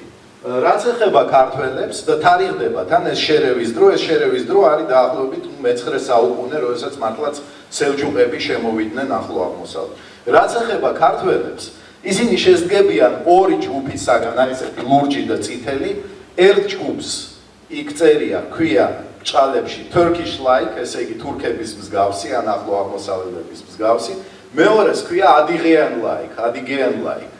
და რაც არის საინტერესო, რომ ესე იგი ეს Turkish like და Adigeen like გენები ქართველების გენომში არის თითქმის თანაბარი რაოდენობით. და ეს დიდი შერევა, რომელიც მოხდა, თარიღდება, გარკვეული ინტერვალით, რა თქმა უნდა, და გარკვეული ცდომილებით, მაგრამ საშუალებული შეფასება ამ შერევის არის მე-10 საუკუნის ბოლო, მე-11 საუკუნის დასაწყისი. არა, ჩვენი წელთაღრიცხვის. ეს არის, არ ვიცი, მე ეხლა ისტორიაში არა ვარ ძალიან დიდად გარკვეული, მაგრამ როგორც მე ვიცი, ეს არის დაახლოებით ბაგრატიონების, ესე იგი, სამეფო შტოს ჩამოყალიბება და ეს არის ცენტრალიზებული სახელმწიფოს ჩამოყალიბება, რომელიც მოიცავდა უკვე მთლიანად საქართველოს. ალბათ. ესე იგი, იქამდე იყო გარკვეული ესეთი გენეტიკური, როგორც ჩანს, ნახევრად იზოლაცია და მერე მოხდა ძალიან მნიშვნელოვანი შერევა. მანამდე ცხოვრობდნენ ქართველები, მაგრამ ეს ქართველები ცხოვრობდნენ დაბლობში და ცხოვრობდნენ მთაში და როგორც ჩანს, მათ შორის იყო მკვეთრი გენეტიკური განსხვავება. ეხლა შეერიან, უბრალოდ და ეხლა არის ფაქტიურად ერთიანი, თუმცა ესეთი, რა ვქვია, კონტინუუმში გადავიდა ეს განსხვავება. რა ენაზე ლაპარაკობდნენ, მე არ ვიცი. აი ეს ჩვენი წინაპრები. ბოდიში? უშუალოდ აფხაზეთის მიმართ იცით როგორ აი გენეტიკურად ეხლა არ არის განსხვავება, არც Y ქრომოსომში და არც ხო იმაში შეხედეთ ეხლა რა გაჩვენებ აუტოსომურ გენებზე თუ არის ლაპარაკი. აი აქ არის, ხედავთ? აი ჯორჯიანს თუ ხედავთ იქიდან ცისფერ ესეთ სვეტს. ხედავთ? ცისფერი არის ესეთი თითქმის მთლიანად აი რა ვიცი სამწუხაროდ ის არა მაქვს პოინტერი და ხო აი ზემოთ წითელი არის აფხაზები და აქეთ არის ქართველები ხო მაუსი ოი შემიძლია მართლაც აი ქართველები ხედავთ არა ბოდიში აი ქართველები და აი აფხაზები ესე იგი, მე ცოტა მიჭირს თქმა, რომ აქ რაღაც განსხვავება არსებობს. გავახეთთან და არა, არის რაღაც ლინგვისტური დათიშვა და ამის შემდეგ როგორც ჩანს უკვე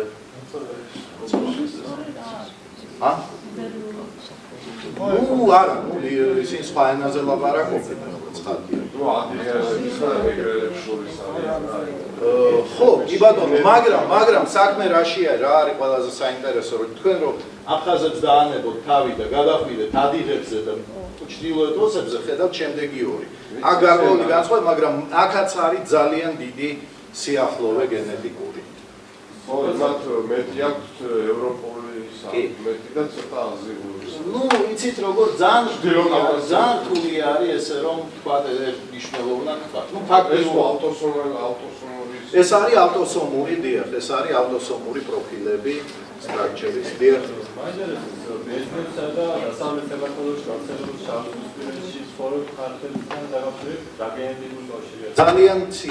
ძალიან მცირე. ესე იგი, საბერძნეთში, კონტინენტალურ საბერძნეთში არის ჭარბობს ჰაპლოჯგუფები, რომლებიც არის მცირედ წარმოდგენილი საქართველოში. ესე იგი, კერძოდ ეს არის R1, BR1-ია და ძალიან ბევრი არის ასევე ეგვიპტური პირველი B, რომელიც აფრიკაში, ჩრდილოეთ აფრიკაში გვხვდება, რომელიც არის 20%-ამდე ბერძნებში, მაგრამ ფაქტიურად კავკასიაში არა. ძალიან რაღაც ერთეულებია. სომხებშიც არის ძალიან ცოტა. ეს მოსაზრება ძალიან გავრცელებულია დასავლეთ საქართველოში. დიახ. მაგრამ ერთი რამე, ესე იგი J რეალურად არის ასევე ხშირი კრეტაზე და კიპროსზე. ესე იგი, კრეტა და კიპროსი რო ავიღოთ, ესე იგი, ბერძნული, ასე ვთქვათ, კულტურები, რომლებიც არსებობდა ამ აღმოსავლეთ ხმელთაშუა ზღვებში, იქ მართლაც არის გარკვეული მსგავსება. იცით როგორ, აქედან წასული მე უფრო ესეთ მარტივ ჰიპოთეზად მიმაჩნია მაინც ახლო აი ამ ნოყიერი ნახევარ მთვარიდან განსახლება სხვადასხვა მიმართულებით. როცა მაშინ ეთნოსების არ არსებობდა. კი, ეს როდესაც ეთნოსები არ არსებობდა, თუმცა რაღაც სპეკულაციები ენების ირგვლივ ჩვენ შეგვიძლია მოვახდინოთ, იმიტომ რომ ალბათ ეს ხალხიც რაღაც ენებზე ლაპარაკობდა. მერე ბევრჯერ უმეტესობამ ეს ენა შეცვალა, მაგრამ ვიღაცამ იქ არ ვიცი, ვაინახები ვთქვათ ლაპარაკობენ ეხლაც ენაზე, რომელიც თითქმის პირდაპირ მემკვიდრეობს იმ მათი პროტოენიდან. რა თქმა უნდა.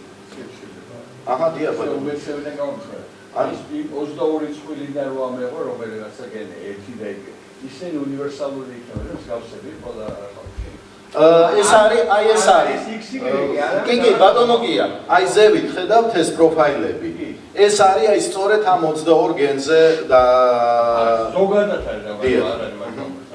დიახ. ზოგადად, ხო, ეს არის შემთხვევაში, ეს არის უბრალოდ ეს გენები განსხვავებით X-ისგან და Y-ისგან რეკომბინირდებიან დედასა და მამას შორის და ესე გადადიან და მე შემიძლია ეხლა წინასწარ თქვათ გითხრათ გარკვეული შედეგები, რომელზეც აი თიმი არის ჩვენი სტუდენტები, რომლებიც მუშაობენ გენეტიკაზე ადამიანის აუტოსომურ ქრომოსომებზე და ესე იგი ეს ისა რა ქვია რამოდენიმე ჯგუფი გვაქვს ჯერჯერობით აღებული, გვაქვს აღებული სვანები, თუშები, ისა რა ქვია მესხები, მეგრელები და ჯავახეთის სომხები. ნუ ვერ მოვასწარით ყველაფერი, ხო, რაღაც შეზღუდული ვართ მასალაში. აუტოსომებზე, დიახ. რამდენზე არის მარი? 16 აუტოსომაზე. და არის მკვეთრი განსხვავება, ესე იგი, სვანებსა და თუშებს შორის, იმ დროს, როდესაც ესე იგი, აი უკვე მესხები, მეგრელები, სომხები, ესე იგი, სამი დაბლობის ჯგუფი, ძალიან რთული გასარჩევი არის ამ აუტოსომებით, იმიტომ რომ შერევის დონე არის, რა თქმა უნდა, მაღალი. მაგრამ აი სვანები და ისინი არიან ესენი არიან პოლარულად ესეთი განსხვავებულები. 1-2 დიახ. ანუ ეს თქვენი ყველა ტესტებიდან გააკეთებს. მაგრამ მარკერები არის, ანუ ზოგადი მე მგონი 16 მარკერი არის. Y ქრომოსომა 23 მარკერიანი. და ანუ უფრო დეტალური არის მე მგონი ისა სნიპები, რომელიც არის უფრო ძვირი. ეს ჩვენი მარკერიანი არსებობს შემდგომ. კი ბატონო, ხო, ეს არის ყველაფერი დაკავშირებული უბრალოდ თანხასთან, რა, თანხასთან და დროსთან, რომელიც არის. ყველა იყო ზოგადი, ხო, უფრო ეს ისა. თავისი, ხო, და მარკერების მიხედვით განისაზღვრება ეს ჯგუფები? არა, ჯგუფები განისაზღვრება საერთოდ რო ვთქვათ, არა, Y ქრომოსომაში არის რამოდენიმე ასეული მილიონი ნუკლეოტიდი, ხო? რა თქმა უნდა, ჩვენ ამას ვერ შევისწავლით. ამიტომ ვთქვათ, არის სნიპები, არის ორი მეთოდი განსხვავებული, უბრალოდ ეს არის გარკვეული ინდექსები, გარკვეული ადგილები Y ქრომოსომაში, რომელსაც ჩვენ ვადარებთ. უკაცრავად თქვენ გქონდათ შეკითხვა. დიახ, მაინტერესებს, თუ არის სათანადო ძალები მიტოქონდრიული დნმ-თან დაკავშირებით და რა სახის კავშირები და განსხვავებები არის Y ქრომოსომასა და მიტოქონდრიული დნმ-თან? კი ბატონო, ზოგადად კავკასიაში არის, რა თქმა უნდა, კიდევ ენის, ესე იგი კავკასია ესეთ დეტალურ კვლევებს. ზოგადად, რაც დღემდე არის ცნობილი, არა, იგივე ბატონ ვანოს შრომებიდან, მაგრამ ასევე ბალანოვსკის და ასე შემდეგ შრომებიდან არის ის, რომ არის დაახლოებით თანხმობაში არის მიტოქონდრიული და Y ქრომოსომების განაწილება, თუმცა მიტოქონდრიების განაწილება არის გაცილებით ნაკლებად მკვეთრი. არის უფრო თანდათანობითი გადასვლები და არ არის ეგეთი, ესეთი ვთქვათ, მკვეთრი განსხვავებები სიხშირეებში მეზობლად მცხოვრებ ეთნოსებს შორის. და ხალხების მიგრაციასთან დაკავშირებით არის შესწავლილი ამ მიტოქონდრიული ქრომოსომის საშუალებით? არა. კავკასიის რეგიონში არა. აი J2-ასთან დაკავშირებით აი ზუსტად აი ბერძნებთან და იმ შორისო აი მაგ მაინტერესებს ჩვენ კვლევაში ეს თვითონ J2-ა ხო განსხვავებული სულ ჰაპლოტიპებია კიდე მაგრამ კი სამწუხაროდ მე მინდა გითხრათ რომ რა თქმა უნდა ეს არის CTR-ები ესე იგი მიკროსატელიტური ლოკუსები რომელიც ჩვენ შევისწავლით და რაზეც ზოგიერთ შემთხვევაში შეიძლება ქვეჯგუფების დადგენა, ნუ კერძოდ, მაგალითად G2 A1 არის უფრო ჭარბობს სვანებში და ოსებში, G2 A3 ადიღურად მოლაპარაკე ხალხებში, მაგრამ ქართველებშიც არის სადღაც 7-8%. J-ზე. G2 A1-ია ხო? კი ბატონო, ხო. და J2 და J1 ჩვენ ამას განსხვავებთ უფრო დეტალურად არ შევსრულებთ. ამაში უბრალოდ არ გავბედე. ჩემ იმას გეტყვით, მე ანდღულაძე ვარ გვარად და მე არ გავდესტილვარ, მაგრამ ის არის ანდღულაძე, ის არის J2-ა. კი ბატონო. ეხლა თვითონ ქართველების უმეტესობა და ვაინახების J2-A4-ია. დიახ. არის ჩვენთან კიდე რაღაც როგორც ვნახე J2 კიდე A3 და რაღაც რომლებიც. დიახ. ანუ სამხრეთი აი ყველაზე უფრო ბერძნებში, ამ ხრივ არა, რა თქმა უნდა, მე გეთანხმებით, რომ ესე იგი არის აუცილებელი და ჩვენ ფიქრობთ იმაზე, რომ დასნიფირებად შემოვიღოთ და ან მეტი, დიახ, უფრო ზუსტი, მაგრამ ყველაზე უფრო აი ამ კონტექსტში, რომელიც გამოვიდა ამ კვლევაში, ჩვენ გვაინტერესებს ალბათ ნაკლებად თქვა განსხვავება აი ქართველებსა და ვაინახებს შორის, ეს ჩემთვის თითქმის მნიშვნელოვანია, რომ ვაინახები ვთქვათ და ხევსურფშავ თუშები, ნუ თითქმის დაახლოებით გენეტიკურად ერთი არამედ აი დაბლობის J2-სა და მთის J2-ს შორის, იგივე კოლხეთი ან ალაზნის ველი და ხო. კი, ეს რა თქმა უნდა მე ეს განსხვავებული J2 არის ბერძნებში ბევრი. დიახ, მე გეთანხმებით და ნუ რასიზმ რაც მოვახერხეთ ამ მომენტამდე ეს. ნუ მადლობთ, ესე იგი ჩვენი ვთქვათ ამ ხრივ ძლიერი მხარე იყო ალბათ არა იმდენად ვთქვათ თვითონ მიღება ამ ხალხოჯგუფების, რამდენად უკვე ანალიზი, რომელიც ამ სტატიის ყოველ შემთხვევაში. ისე არის კიდე ცოტა უფრო დეტალური ხო ბევრს აქვს Facebook-ში საფუძველი ქართველების გენეტიკა. აუცილებლად, ასი გვარი არის, სადაც უფრო დეტალური. დიახ, ეხლა გაიზარდა, როდესაც ჩვენ ამას გადავცემდით, არა, ჩვენ მათ საიტიდან, ეს Georgian Family Tree-დან ავიღეთ თუ არა ვცდები 60-მდე გვარი. ეხლა არის სადღაც ორჯერ მეტი თუ არა ვცდები. მე და თავიდან 36 იყო, მე თავიდან 36 და მე ეს და ჩვენ ეხლა ვეჭირები, ჩვენ რაღაცას ვაკეთებთ, იგაც რაღაცა ძალიან კარგია, თორმე ვფიქრობ, არის ესეთი ინტერესს იწვევს და ყოველ შემთხვევაში ნუ არის ის ტიპური და ნუ ყოველ შემთხვევაში ვაგრძელებთ, აი როგორც აუტოსომურ კვლევას, ასევე Y ქრომოსომებს. იცით როგორ ეხლა ჩვენ გვინდა ჩვენ გადავდივართ ნელ-ნელა სხვა ეთნიკურ ჯგუფებზეც, ესე იგი არა მხოლოდ ქართველებზე, არამედ საქართველოში მცხოვრებარ სომხებზე გვინდა აზერბაიჯანელების შემოყვანაც გვინდა, ესე იგი სხვა დიდი კავკასიონის ეთნიკური ჯგუფების ოსები, ვაინახები და ანუ თქვათ მე რომ მომიმეს ტესტა შეიძლება თუ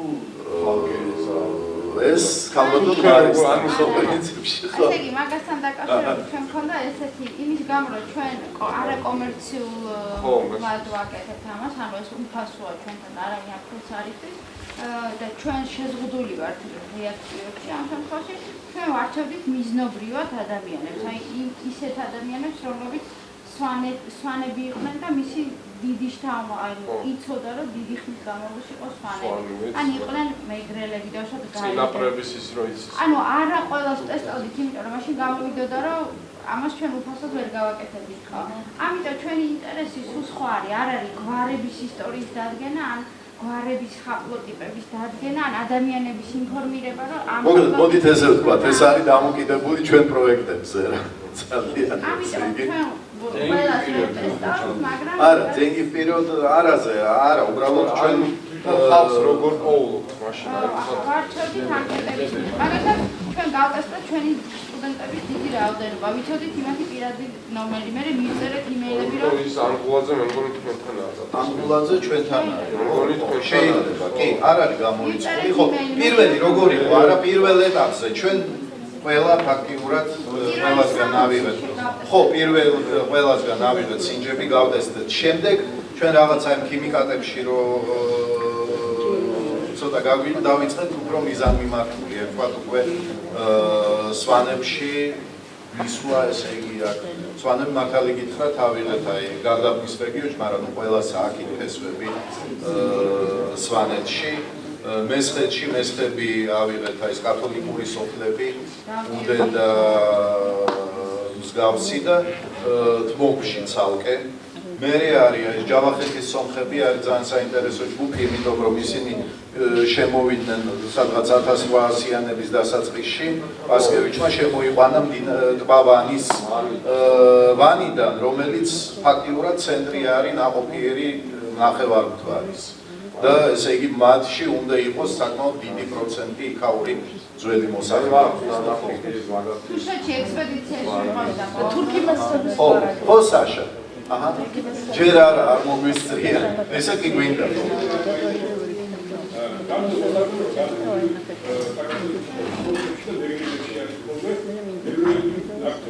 როგორი?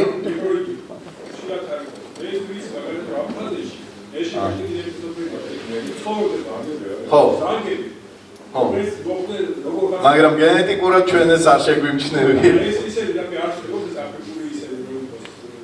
აფრიკული მამის ხაზები არსებობს, მაგრამ ნუ ჩვენ ასე ვთქვათ, ხო, არ შეიძლება არის ქართველებშიც, მაგრამ ამისთვის ალბათ ძალიან სინჯი არის საჭირო. დიახ. არა, ვერიფიკი. აჰა. შეიძლება სულ არის აი ველი პროდო არის დიახ.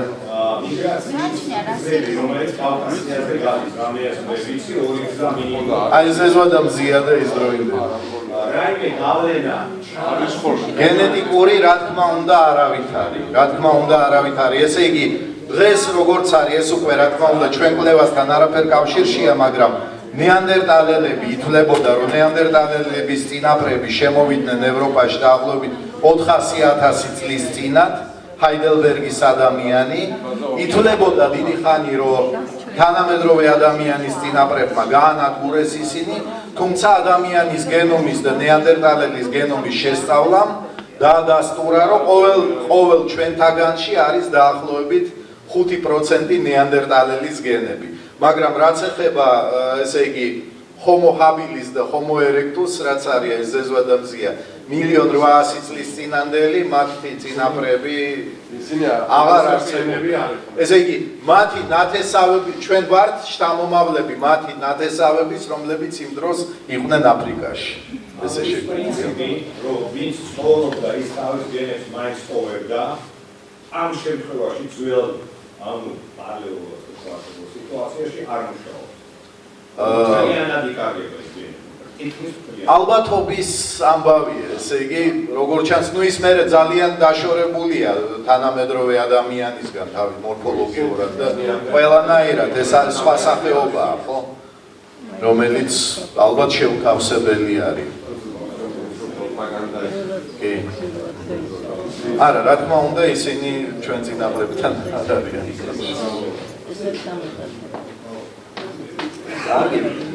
დიდი სიამოვნებით შემდეგ ვისაც გაინტერესებთ საუბარი გენეტიკაზე, ესე იგი მომძანდით ჩვენთან ეკოლოგიის ინსტიტუტში, მოლეკულურ ლაბორატორიაში, ეს არის ენციკლოპედიის შენობა აი აქვე გვერდით, 5 სართულიანი, მესამე სართულზე და ყოველთვის ესე იგი ბედნიერი მე მგონი ვიქნებით რომ ვისაუბროთ ამ საინტერესო თემაზე. მადლობა.